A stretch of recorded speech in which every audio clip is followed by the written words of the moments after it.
Hi, welcome to Kelly Teaches Stuff. And this week, we're going to start out with some shout outs from our students who did a great job on their six-word memoirs. And there's also a really cool song, and there's a very cool couplet and art combined. Then we're going to talk about book covers. This week, you're going to be making the cover of your book. You're going to be making your dedication page. And then your about the author, which is also called your jacket biography. And then finally, we're going to go over some reminders as you move into the end of your project. So this is our last video for this project, guys. You're in the home stretch. All right, so six-word memoirs shout outs. This is from 6-1. We are apart, yet not alone. Friends smile bigger and brighter together. Work is all I know today. I like that one a lot because I feel like we've all been doing a lot of work recently. Life is better with some love. That one spoke to me too. Life is better with love. Kelly Teaches Stuff helps us learn. Now, I will have to be honest with you and say this one definitely got to my heart. So thank you, one of my homeroom students, Gabe. I'm going to give you a shout out because it really did make my heart melt. So thank you. All right, another one from 6-1. Good deeds come back with rewards. All right, and this is a unicorn song from 6-4. And boys and girls, I'm so sorry I don't know the tune of the song, but it is very cool. So thank you, Mrs. Pedersen's students, for sending that in and for her for sharing it. So here we go. Unicorn, the horn of corn. Unicorn, oh yes, it's true. The unicorn, a magical creature. You can't deny the amazingness of its kind, but it dies when you don't do your work. How can they meet their sad demise? Don't you dare kill its kind, or you will pay the price. And then we go back up to the chorus again of the unicorn, the horn of corn, unicorn. Oh, yes, it's true. Now, it's a simple task. Just do all your work. Don't kill a unicorn. The book says to kill a mockingbird, but don't kill a unicorn. And then you go back to the chorus again. And then the very end, do your work. Awesome, awesome job. Kudos. And thank you for sharing that. Cool. All right, and this one was from Miss Friends, and she sent this to me in a text, and I had to share it because this was awesome. So this student wrote in, if you don't do your work, the unicorns will go berserk. And so that is a couplet, 2 lines that rhyme is a couplet. And then the poor unicorn you can see in the middle going, help. So make sure you do your work so we don't kill off any unicorns this week. So thank you, Miss French, for sharing that as well. All right, we're going to talk about some books today. And since we're going to be doing your the front cover of your book, and you're going to be making that, you're going to write your dedication page and the jacket biography. We're actually going to look at some real books to see what real live authors did with their work. So as we're talking about the book covers, all right, I want you to think about the use of space. You will see that some authors, used the entire space. Some put the title someplace at the top, or the author might have been at the top. Check out the spacing and the of the title words. Were they all bunched up at the top? Were they spread out all over the page? Were they teeny tiny down at the bottom? Right, and then where's the author's name located? Sometimes the authors put their name before the title, sometimes it's after, and sometimes it might show up someplace else on the cover. So we're going to look at the book covers, and then we're going to look at some dedication pages. And so dedicating a book, boys and girls, when you think about it, it's kind of how you are, where you are, or who you want to say that this book was really written for. Some authors choose to dedicate their books to their family. Some authors dedicate a book to a specific group, as you'll see some examples. And other authors dedicate their books to many people. They might dedicate to family and another group or something like that. And then finally, the last thing we're going to do is see how different authors are portrayed in their jacket biographies. And this is AKA also known as the About the Author slide. So we're going to look at some real live books and real live authors, and we're going to see what they did. So this first book, boys and girls, this is called The Cotton Gin. And actually, my dad is the one that wrote this series of books. They're called A Tell Me Grandpa Tale. So we have the series title here. All right, then we have the title. We have his name down at the bottom and the illustrator down at the bottom too. So Edward Kenny, and the illustrations are by Deborah McClintock. She's in Farmville, Virginia, where my dad lived. And so look at the use of space. So the title's in the center, right? We have a big border all the way around the outside. And then we have the dedication. And let's see, my dad wrote a little bit longer dedication than you might see. It says, this Tell Me Grandpa tale and those that follow are dedicated to children everywhere. One delight grandchildren have is to sit on their grandfather's knee and listen as he tells wonderful adventures of growing up. In our grandpa's stories, we hope to extend those magical moments into golden memories for all children. I'd say my dad dedicated his book to children everywhere. All right, let's look at another book that you guys might be familiar with. This is Ghost, all right? And so we have the author's name at the top, Jason Reynolds. We have the title way down here at the bottom in big letters.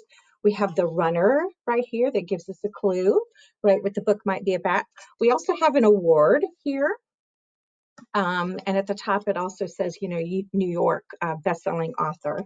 And then what Jason Reynolds did in his book, he just wrote it to all runners. I don't know if you can see that somewhere in there, to all runners. And so his book was dedicated to the kids that like to run. Pretty cool, huh? All right, let's look at another book. So this is like a professional book that you might read when you're in college or even later in high school. It's called The 4-Hour Work Week. All right, so we have a nice, cool picture on here, right? We have kind of the words are, they're not formal, right? When we think about formal text, we think about things in straight lines. Well, this is not formal. The words are kind of, placed zigzaggy across the page. We have a picture of somebody enjoying, right, life in a hammock. So maybe on that 5th day, right, you get to relax. And then there's kind of a subtitle here too. It says, Escape 9 to 5, Live Anywhere, Enjoying the New Rich, right? And this is by Timothy Ferriss. And my husband actually picked this book out for us to share because it had 2 dedications in it. So the first one says, For my parents, Donald and Frances Ferris, who taught this little munchkin that marching to a different drummer was a good thing. I love you both, and I owe you everything. So when you're thinking about writing your dedication page, right, if you're going to write it to your parents, think about, what you want to say to them about your life with them. And then under that, he actually has another dedication, and it says support your local teachers. 10% off of all royalties are donated to educational not-for-profits, including DonorsChoose.org. And I thought that was particularly awesome that he understood the work that teachers do in this world to create magical humans, and that he actually put that in his dedication page, dedicating that to us as well. All right, so another one, you guys are familiar with this, right? World Without Fish, all right? And this is by Mark Kurlansky. And look at everything that he did in the cover, right? We have the words that also are not formal, right? They almost look handwritten. We have our scuba diver down there who's actually talking. We have a coral reef here. And then it has his name and it has the illustrator's name down at the bottom. Okay, so when we think about space and color, right, this is very colorful. The illustrator actually did a great job, making the book look like something you'd want to read. All right, so let's read the dedication that Mark Kurlansky wrote in his book. So he wrote To Marion and Talia and Our Life by the Sea. All right, so I'm guessing that might be his wife and his daughter, and that they live by the sea. So that's another good example there. All right, and this book right here, boys and girls, my sister wrote this book. So as you can tell, we are definitely from a family of writers, and actually my nephew's getting ready to have his book published very soon. This is called A Rose for Sergei, and at the very top, you have An Improbable True Story. So this is a memoir, a whole book memoir, kind of like your Encyclopedia project is a memoir of your life. This is a memoir about a person that she knew named Sergei. And at the bottom, she put a quote from her book. Even you could be spy, he whispered. And this is by Kay Kidd. And so you look at the spacing, there is white space, but there's also the rows here for color, right? There's a quote, there's the author's name down at the bottom. And for her dedication, she said, in memory of Sergei Kordakov. Well, when you remember somebody, you write a book for something. So this is a different way to dedicate a book in somebody's memory if they have passed on. And another really cool book, look at this one here. This is called Underwater Dogs. And I love this gigantic picture. If you wanted to put a picture on your front cover and then write title words around that, you certainly could do that as well. So again, the print isn't like super formal when we see the big red letters, Underwater Dogs, and it says Kids Edition right there. And then it says by New York Times bestselling author. It has the author's name down there. And this is his dedication to all dogs everywhere and the kids who love them. So I really like that dedication. I thought that was very cool. So you might decide that you want to dedicate your book to maybe not a family member, maybe somebody else, maybe a furry pet. Here's another book, Only Child by Rhiannon Navin. This book, actually, boys and girls, was written by my very good friend's daughter, and it was also on the best-selling list. And I want you to look at the cover, all right? So this does look more formal with the print, right? The only child. And then look at the blocks of coloring to make it stand out, all right? The author's name, Rhiannon Navin, right? Nice and big, also across the bottom, okay? So when you're thinking about color, be creative. Think about how you can make that cover of that book pop. And then her dedication, it says, for Brad, Samuel, Garrett, and Frankie. And then underneath that, it says for Mama. Well, that's her husband and her children and my good friend, her mom, Sandra. So that's another very cool example, right, of when we think about what a cover could look like. All right, so we've talked about the different covers. We've talked about the dedication pages. You're going to have on your templates this week, you can either type out your cover and just do it that way and do some artwork. I know some of you are very savvy with your computer generated artwork that you can create, so you could do that. If you would rather color or create something on paper, that's perfectly fine too. You can take a picture of it and then send that for your book cover, and you would just use regular typing paper for that. And then whatever medium you have at home, you could use colored pencils, you could use pens, you could use paints, whatever your choice of medium is for that. And I'm going to share mine with you that I did, because eventually you may want to put your book that you wrote in a notebook. So this is called Encyclopedia of My Not So Ordinary Life. All right, and I chose to type this out. I added the not so ordinary in there just for kicks because I don't feel like I have an ordinary life. Have my name down at the bottom. All right, and then I just hand drew, after I printed this out, I just hand drew some designs here because I just didn't like all the white space. So again, when you're thinking about the cover of your book or what you're going to write, think about something creative for the title.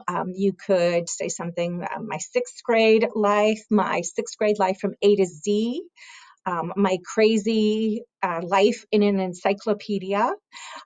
Just be very creative and clever and make sure that you have, you can either make it very more formal looking like this, or you can make it more fun and informal like Mark Kurlansky's book cover. So be as creative as you can be.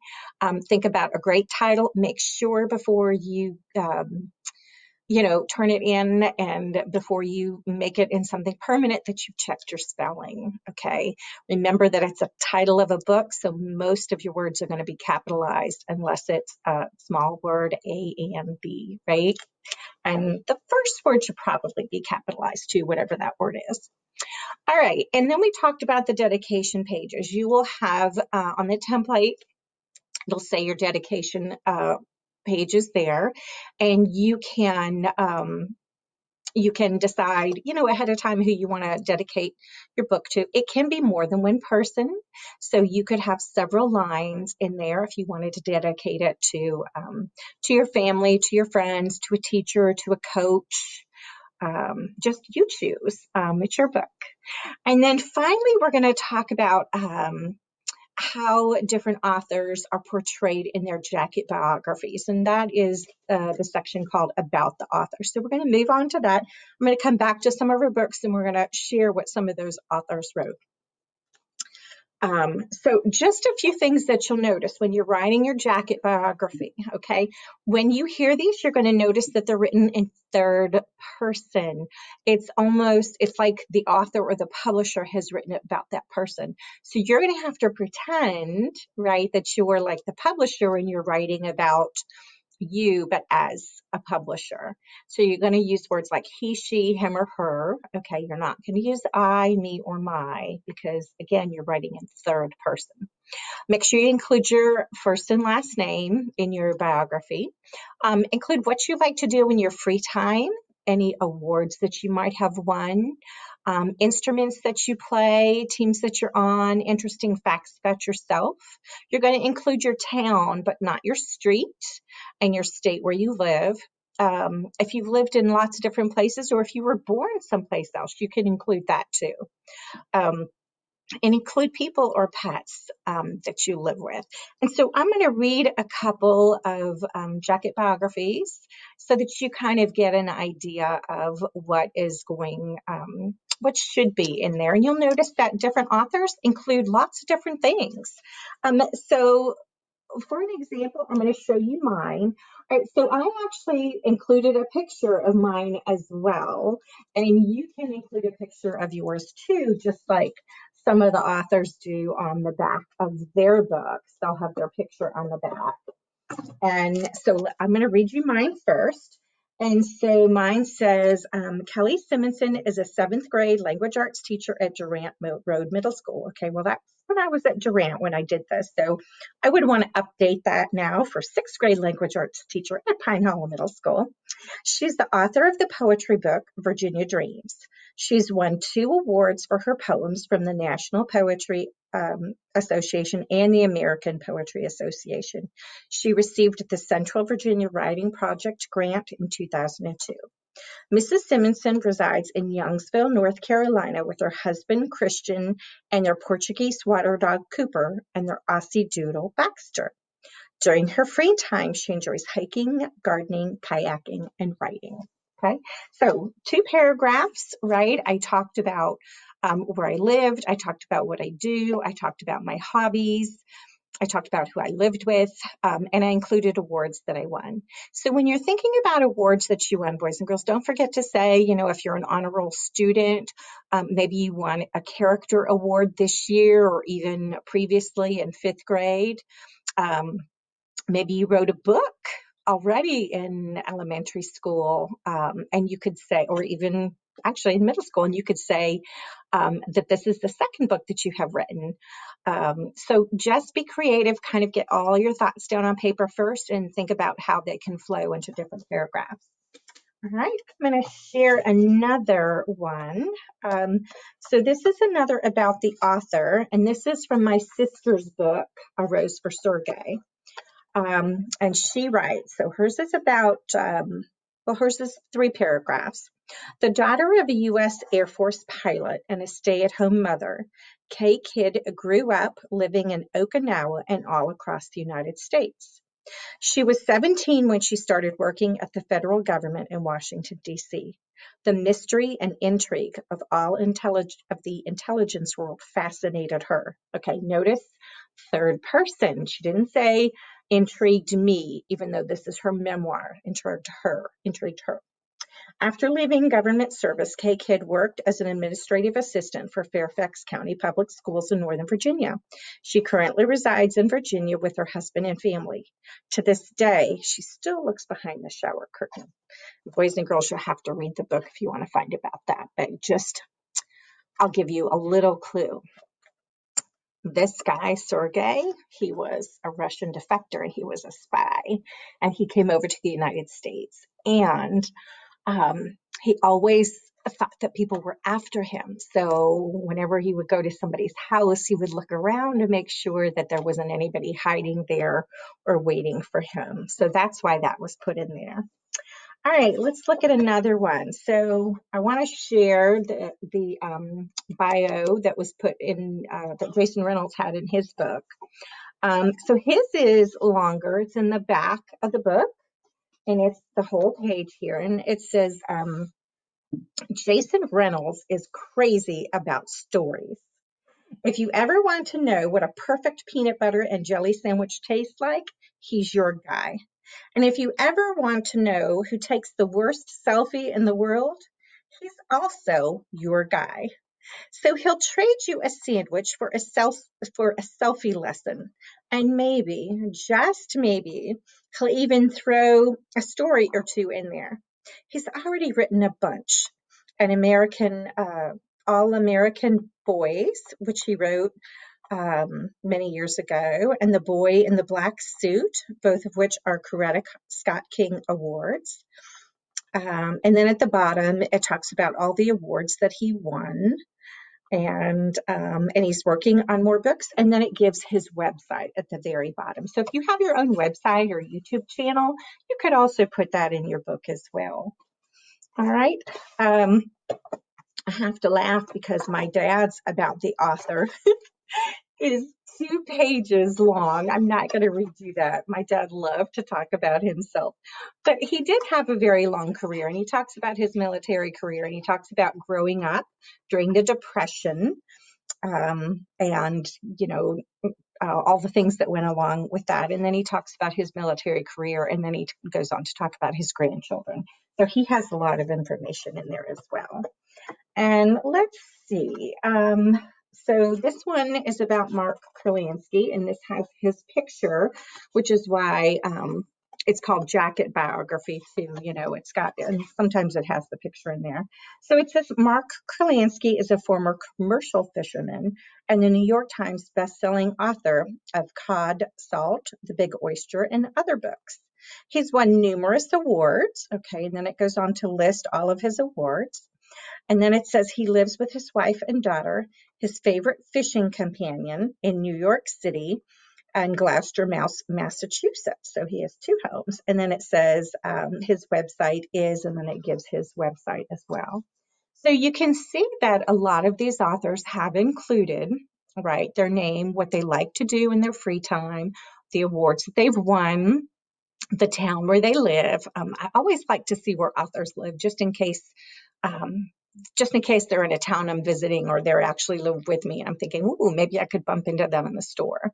And then a lot of them say, who they live with, and their pets.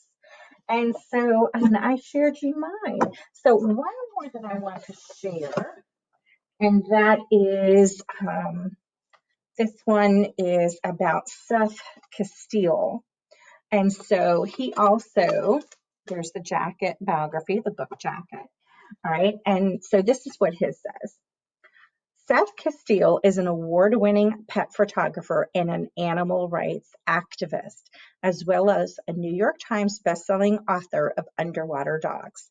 His passion for animals has led him to launch One Picture Saved, a campaign dedicated to saving pets through photography. He lives in Los Angeles and Chicago with his dogs, Nala and Fritz, who are his favorite dogs to photograph. And then it gives his website. And it also has a picture of him and his pets as well. So for your jacket biography, you can have a picture of you. You can have a picture of you and your family or you and your pets.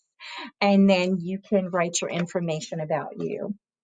All right. So just to help you out here a little bit, if you get stuck and you're not sure how to start out your jacket biography, okay, you can now, and these are, boys and girls, these are just suggestions to help you, right? You do not have to start out this way if you do not want to. Remember, the Jason Reynolds talked about being crazy about stories and loving peanut butter and jelly. So, this is just if you get stuck, this can help you out. So you could start your jacket biography by saying your first and last name. So for me, it would be like Kelly Simpson is, so you would use yours first and last name, and you say, is a sixth grade student at Pine Hollow Middle School.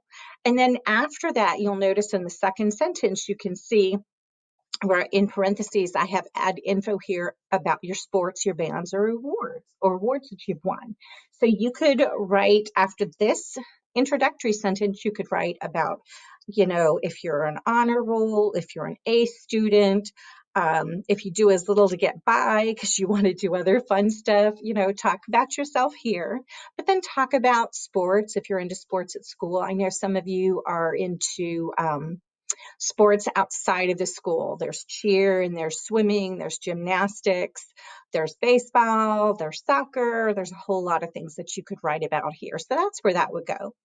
And then in another paragraph, if you need a starter for that, you could say when Mr. and Mrs. and say your last name, or you could even say when in this one they used his first name. And normally we talk about not using first names unless we're BFFs. But I think that would be okay. So you can say when, you are not in school and you would actually put your name there, right, is not in school or completing virtual lessons, he or she, enjoys, and then say the things that you enjoy doing. And you can have a couple of sentences about that. I mean, maybe you're a big fisherman and you caught a gigantic fish and you want to talk about that and how one day you want to break that record of that 9-pound catfish that you caught, which I did actually. I think it was 13. And then you can finish up by saying where you reside. Blank resides in, most of you I think are in Raleigh, but it might be Wake Forest area, North Carolina, and lives with, their mom, their dad. You could say to, however many brothers and sisters, you could say their names if you wanted to, and then your pets. And then to end it up, you could say, this is so-and-so's first book, or it might be your second book or your third book, right? You could have already written one in elementary school and you could talk about that one there too. All right, so that should be enough to get you through on your jacket biography. Remember, guys, if you have any questions, just email your teacher or jump in on Google Meet so that you can have these questions answered. And let's just go through a few reminders. So be sure to check your book cover for spelling errors, and especially if you're writing in something permanent.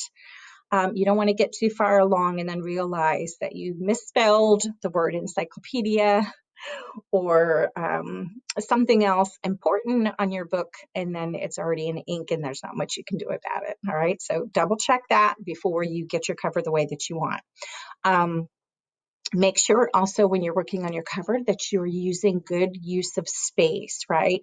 Don't make the words teeny tiny and then have all this extra room, right? So make sure to be creative. Check your dedication page for spelling errors, okay? So there's two ways that you could start, but you can write your dedication any way you want to. You could start off by saying this book is dedicated to, and then you could say why, like the one author that talked about his mom and dad and thanking them for telling him that he could march to the beat of a different drum. Or you could say, I dedicate my book to, or you could just say for, and whoever your book is for. Complete your work or a unicorn will die. We do not want that to happen. Get all this done. Your book will be finished. And then finally, give yourself a hug because you have finished the entire book. All right. So I've enjoyed this project with you, boys and girls. I know your teachers have enjoyed reading everything that you had to say as much as I did as well. And before I sign off for this year, right, because this is our last video for this lesson, I want you to say, please do your work and don't make me die. And because you're all going to do your work and finish your book, I think he's going to be safe this week and not go anywhere. And he's actually going to go to Maya because he was supposed to go to her a long time ago before I decided that we were going to use him in these lessons. And Maya is the person whose picture's behind me. So take care, stay safe, and do a good job on your book. Can't wait to see your cover pages, your dedication pages, and your about the authors. Have a great week.